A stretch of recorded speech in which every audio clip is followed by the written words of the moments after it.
दोस्तों, रमजान मुसलमानों के लिए एक ऐसा महीना है जिसमें इस्लाम की पवित्र किताब कुरान की पहली आयत लगभग 1400 साल पहले पैगंबर मोहम्मद पर अवतरित हुई थी। इस महीने के दौरान मुसलमान फजर की नमाज के साथ अपना रोजा शुरू करते हैं और सूर्यास्त के बाद अपना रोजा तोड़ते हैं। प्रार्थना, दान, आस्था, मक्का की तीर्थ यात्रा और उपवास को भी इस्लाम के 5वें स्तंभ माना जाता है। लेकिन इस साल हरम शरीफ में एक मासूम बच्ची के साथ जो हुआ उसे जानकर हर मां का दिल दहल जाएगा, क्योंकि हज के दौरान जब एक बच्ची अपनी मां के लिए पानी लेकर जा रही थी तो मौत के फरिश्ते ने बच्ची को निगल लिया। फिर ये मंजर देखकर हरम शरीफ में मौजूद सभी हाजियों ने अल्लाहू अकबर का नारा लगाया। वहां क्या हुआ ये जानने के लिए आपको आज का वीडियो अंत तक देखना होगा। लेकिन उससे पहले जिन लोगों ने अभी तक हमारे चैनल को सब्सक्राइब नहीं किया है वो सब्सक्राइब बटन को प्रेस करके हमारे चैनल को सब्सक्राइब कर लीजिएगा। साथ ही बगल में मौजूद घंटी आइकॉन को भी जरूर दबाना। तो चलिए शुरू करते हैं। दरअसल दोस्तों, जब ईद का चांद आसमान में नजर आता है तो पूरी दुनिया में ईद की मुबारकबाद दी जाती हैं। पूरी दुनिया से लोग हज की यात्रा करने के लिए मक्का और मदीना आते हैं। इसी कारण से इस वर्ष एक महिला अपनी 5 वर्षीय बेटी के साथ हज यात्रा पूरी करने के लिए मक्का आई। मक्का पहुंचने के बाद उस दिन मां और उसकी बेटी बहुत खुश थीं। उनका दिल खुशी से भरा था। मक्का पहुंचकर मां अपनी बेटी को लेकर सीधे हरम शरीफ पहुंची और हरम शरीफ पहुंचकर मां ने एक स्वर में कुरान पढ़ना शुरू कर दिया। जब मां कुरान पढ़ रही थी तो छोटी लड़की चुपचाप अपनी मां के पीछे खड़ी होकर एक आंख से उसे देख रही थी। मां ने एक बार फिर अपनी बेटी की ओर देखा और फिर से कुरान पढ़ना शुरू कर दिया। कभी कभी अपनी बेटी को दुलारती भी थी, क्योंकि इस वर्ष बहुत अधिक गर्मी पड़ रही है। मक्का आने वाले सभी पर्यटक अत्यधिक गर्मी से पीड़ित हैं और स्वाभाविक रूप से गर्मी के कारण मां बेटी की हालत धीरे धीरे बिगड़ती जा रही थी। थोड़ी देर बाद छोटी लड़की ने मक्का के एक हिस्से में एक आदमी को पानी का बड़ा बर्तन लेकर घूमते देखा और वो आदमी प्यासे लोगों के लिए बर्तन से पानी गिलासों में डाल रहा था। तेज गर्मी के कारण छोटी बच्ची को भी बहुत प्यास लगी थी, इसलिए उसने अपनी मां से पूछा, मां, क्या मैं पानी लेकर आऊं? जब मां को एहसास हुआ कि उसकी बेटी प्यासी है तो उसने कुछ और नहीं कहा और अपनी बेटी को अनुमति दे दी। अपनी मां की अनुमति मिलते ही लड़की उस आदमी के पास गई और उससे पानी मांगा। उस आदमी ने पहले कभी इतनी सुंदर और प्यारी बच्ची नहीं देखी थी, इसलिए वो बच्ची को देखकर बहुत खुश हुआ और उसने बच्ची को एक गिलास पानी दिया। छोटी लड़की वहीं खड़ी रही और उसने पानी पी लिया। लेकिन पानी पीने के बाद उसने अपनी मां के लिए एक और गिलास पानी मांगा। वो आदमी छोटी बच्ची का अपनी मां के प्रति प्रेम देखकर बहुत खुश हुआ और उसने बच्ची को एक और गिलास पानी दिया। अपनी मां के लिए पानी का गिलास लेने के बाद लड़की पलटी और अपनी मां के लिए पानी का गिलास लाने लगी। लेकिन दोस्तों, उस समय एक बड़ा हादसा हो गया। दरअसल मां के लिए पानी भरते समय जैसे ही बच्ची ने अपना एक पैर ऊपर उठाया तो छोटी बच्ची फिसलकर फर्श पर गिर गई और फर्श पर गिरते ही वो एकदम से बेहोश हो गई।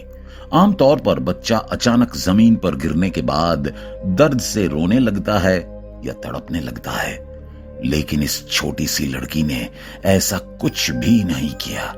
वो जैसे ही जमीन पर गिरी एकदम रुक गई और एक भी हरकत नहीं की। लड़की की मां ने दूर से ये मंजर देखा और अपनी बेटी को इस तरह जमीन पर गिरा देख वो दौड़कर अपनी बेटी के पास पहुंची।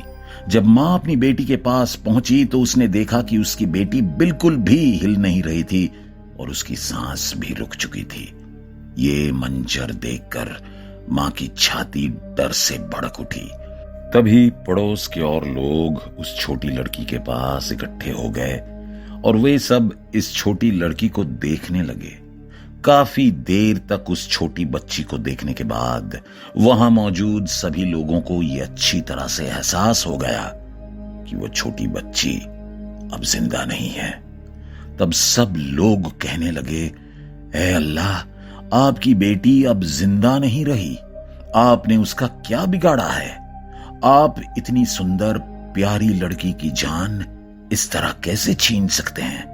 ये सुनकर मां जोर जोर से रोने लगी। उन्हें यकीन ही नहीं हो रहा था कि उनकी बेटी अब जिंदा नहीं रही। वहां मौजूद सभी लोगों की बात सुनकर मां अपनी बेटी के शव को लेकर हरम शरीफ की तरफ चल पड़ी।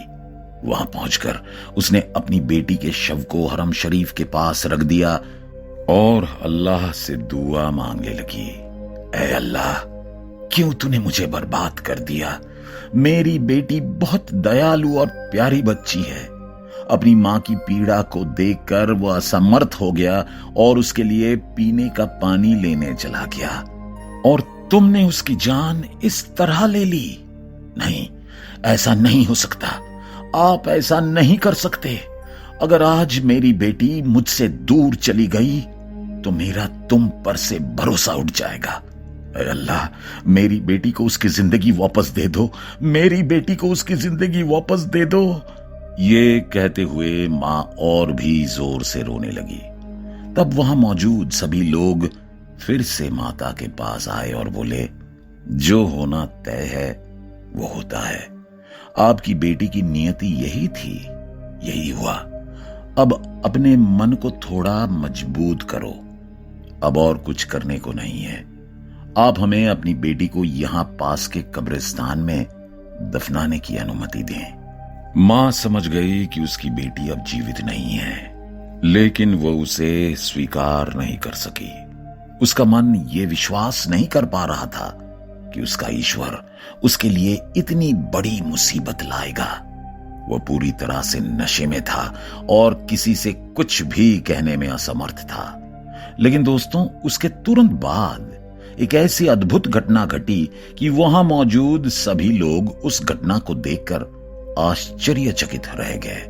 अचानक तीव्र गर्मी के बीच उस जगह से काफी जोर से ठंडी हवा बहने लगी। हवा इतनी ठंडी थी कि वहां मौजूद सभी लोग कांपने लगे।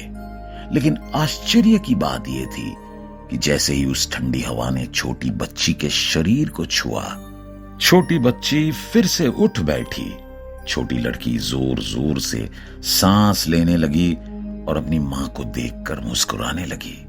मित्रों, उस दिन एक मां की प्रार्थना के आगे अल्लाह भी मजबूर हो गए और उस छोटी लड़की का जीवन फिर से वापस आ गया। ये घटना देखकर वहां मौजूद सभी लोगों ने एक बार सुभान अल्लाह कहा और सभी ने फिर से कलमा पढ़ना शुरू कर दिया।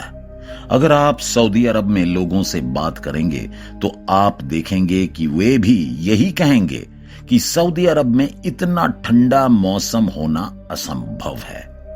अंत में यह माना जा सकता है कि उस दिन की ठंडी हवा उस मां और उस छोटी बच्ची पर ईश्वर की दया थी। तो दोस्तों, आज के वीडियो के लिए बस इतना ही। अगली बार फिर मिलते हैं। और हाँ, हमारे कमेंट बॉक्स में एक छोटी सी टिप्पणी छोड़कर हमें जरूर बताएं कि आपको आज का वीडियो कैसा लगा। अगर आपको ये वीडियो पसंद आया हो तो इसे लाइक अवश्य करें और अपने दोस्तों के साथ शेयर भी करें। धन्यवाद।